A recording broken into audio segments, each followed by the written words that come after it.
A reading from John chapter 1, verses 43 to 51. The next day, Jesus decided to leave for Galilee. Finding Philip, he said to him, "Follow me." Philip, like Andrew and Peter, was from the town of Bethsaida. Philip found Nathaniel and told him, "We have found the one Moses wrote about in the law, and about whom the prophets also wrote, Jesus of Nazareth, the son of Joseph."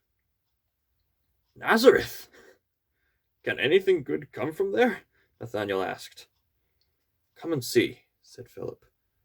When Jesus saw Nathanael approaching, he said to him, "Here is a true Israelite, in whom there is nothing false." "How do you know me?" Nathanael asked. Jesus answered, "I saw you while you were still under the fig tree before Philip called you." Then Nathanael declared, "Rabbi, you are the Son of God. You are the King of Israel." Jesus said, "You believe because I told you I saw you under the fig tree. You shall see greater things than that." He then added, "I tell you the truth. You shall see heaven open, and the angels of God ascending and descending on the Son of Man." That whole passage was depicted in episode 2 of season 2 of Dallas Jenkins' hit show, The Chosen. And I gotta be honest, that's not something I frequently read. It turns out, "Can anything good come from there?" was not actually a quirky one-liner. That was actually based on scripture. I'm Jesus of Nazareth. Well, apparently something good can come from Nazareth. What? So yeah, biblical humor exists. Something good can come from Christian media after all. And as this passage implies, we are introduced to two new characters in the show, Philip and Nathaniel. We'd already seen a few new characters in the previous episode, and to spice things up. And everyone, including Dallas Jenkins himself, is confident that Philip is going to be a new fan-favorite character. And judging by his presence and depiction in the show, I can definitely see why. He's a likable chap, he's easygoing, and he opens up with Matthew, and Matthew opens up with him. We get some great character development with Matthew because Philip gets Matthew to open up socially. This and the next episode acknowledges the fact that Matthew was a tax collector and he did some pretty weaselly things prior to following Jesus.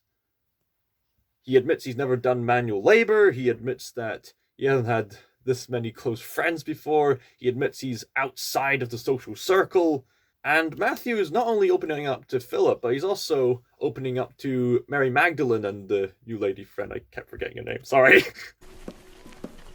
Mary, Rama, is something wrong? Nothing wrong. I wanted to ask a favor. Of course. Can I borrow a tablet? Did Simon put you up to this? And that reminded me, oh yeah, that's right, women weren't seen as equal to men at the time. If any woman gave so much as a testimony, they would be shunned by society, which, in a strange sense, made the woman's testimony of Jesus rising from the dead all the more credible. Because if you wanted to seek attention back in the day, leave women out. But Jesus saw women as equals. It's really sweet to see the woman ask Matthew for a bit of educational help. There's still a bit of tension between Matthew and Simon, but we can understand why. Matthew forced Simon and others to do desperate measures that they never would have done as Jews. But now Jesus has changed that. And as we can see throughout the show, they're changing lives one bit at a time. All while the show is focusing on the amazement and wonder of those who are following Jesus. We see Jesus' followers talk and banter. And to my knowledge, Jesus himself doesn't really show up until halfway through the episode, which goes to show the filmmakers are really wanting to pay attention to the people who followed Jesus. Of course, Jesus is still the main hero, and the good guy, and theologically speaking, the only good guy. I'm glad to see you here. But what people really appreciate about the show is that it's taking time to understand the lifestyles and current conditions of Jesus' other followers, like Simon Peter and Matthew and Mary Magdalene and all the others. Since it's an episodic based show, it can take its time to develop the characters, their dilemmas, building up to how Jesus eventually fixes the dilemmas. In this case, we're introduced to Nathaniel, an architect, a builder, wanting to make buildings richly designed to glorify God. After all, buildings don't make themselves. This is honoring the most high God, the ultimate architect, and the only being who could have made every single facet of our body. A single cell is more complex than any machine we could make nowadays. And scientists are still struggling to make a cell, mind you. Architecture does not build itself. It has never been observed for any kind of architecture to build itself, and Nathaniel knows this. But unfortunately, an accident happens at his work. Part of the building he's constructing collapses, and one of his co-workers gets injured. This causes Nathaniel to lose his job and to retreat under a distant fig tree in a field. As he's burning his plans and pouring the ashes of it all over himself in guilt and shame, he's calling out to God, saying, "Why, God? I made this. I made this for you. Can you not see me while I'm suffering, what I'm trying to do for you?" This, combined with Phillip, builds up to an eventual meet-up between Phillip and Nathaniel. Two good buddies just chilling out. And then, the part I just read earlier plays out. This is who the baptizer has been preparing us for. Nathaniel. He's the one. The one. The one who Moses foretold and the prophet said would come. The one? The one. Jesus of Nazareth, son of Joseph. Nazareth.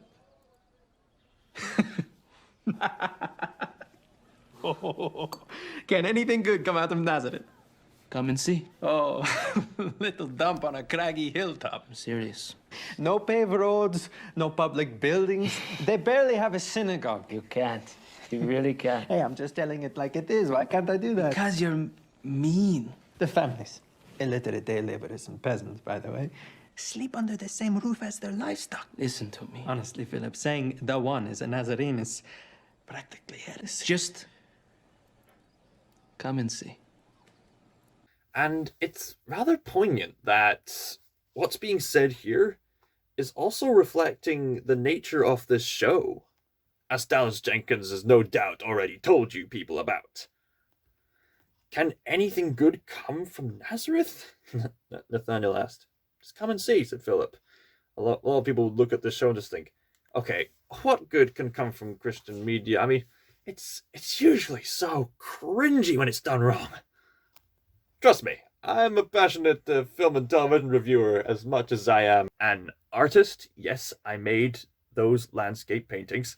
And of course, a born-again Christian who's admittedly still stumbling here and there, whom, I must confess, is struggling with doubts that don't really make logical sense. What? You gonna be late for work? Wow. That's dark. So dark. Your whole life, you've wanted to serve God, to meet the Son of God, the King of Israel. I promise you will not regret it. And if you do, I'll refund your misery. But I know you. You don't mess around. You will want to join him. He's like no rabbi who ever has been or will be.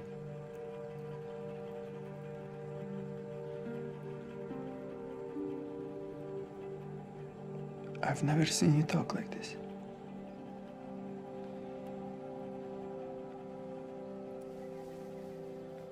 I'm still hung up on the Nazareth of it all.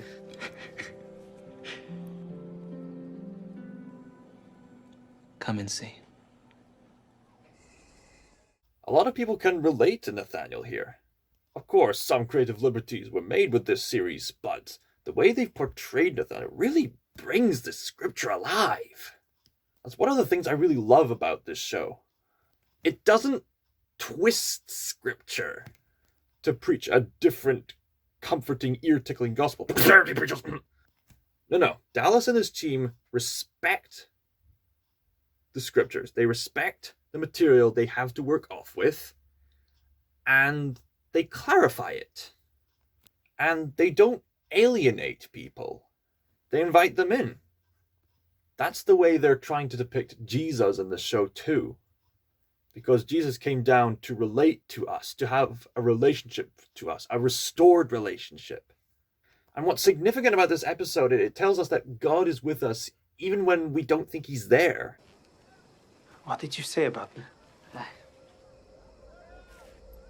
What is this? How do you know me?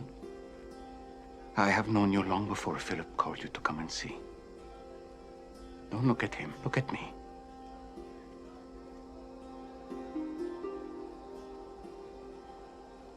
When you were in your lowest moment, and you were alone, I did not turn my face from you.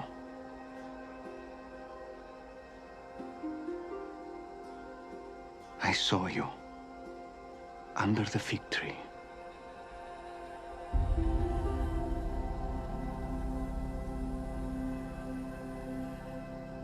Rabbi.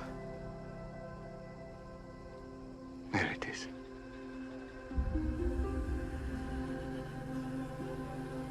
You are the Son of God,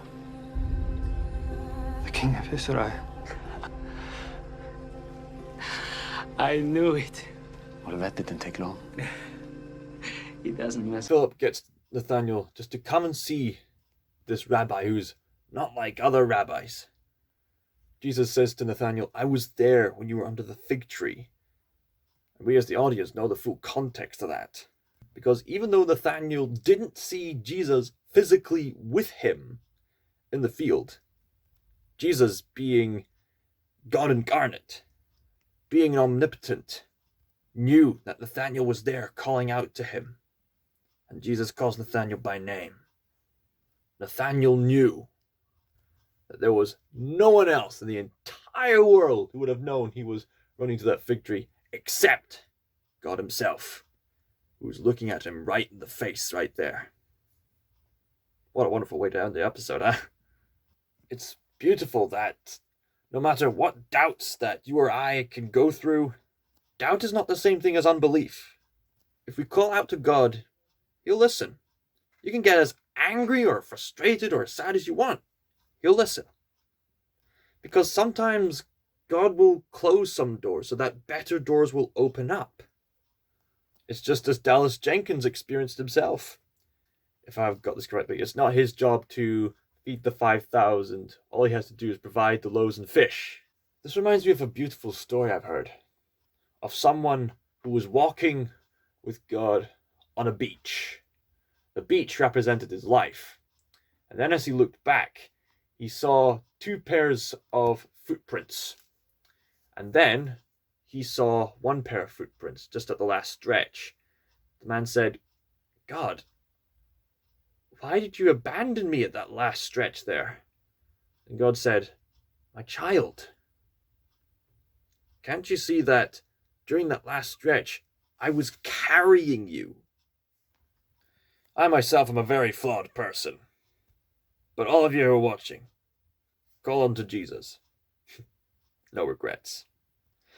And that's all I have to say about Season 2, Episode 2. But Dallas Jenkins surprised us with the 3rd episode during the live stream. So, join me next time as we talk about Episode 3, Matthew 4:24.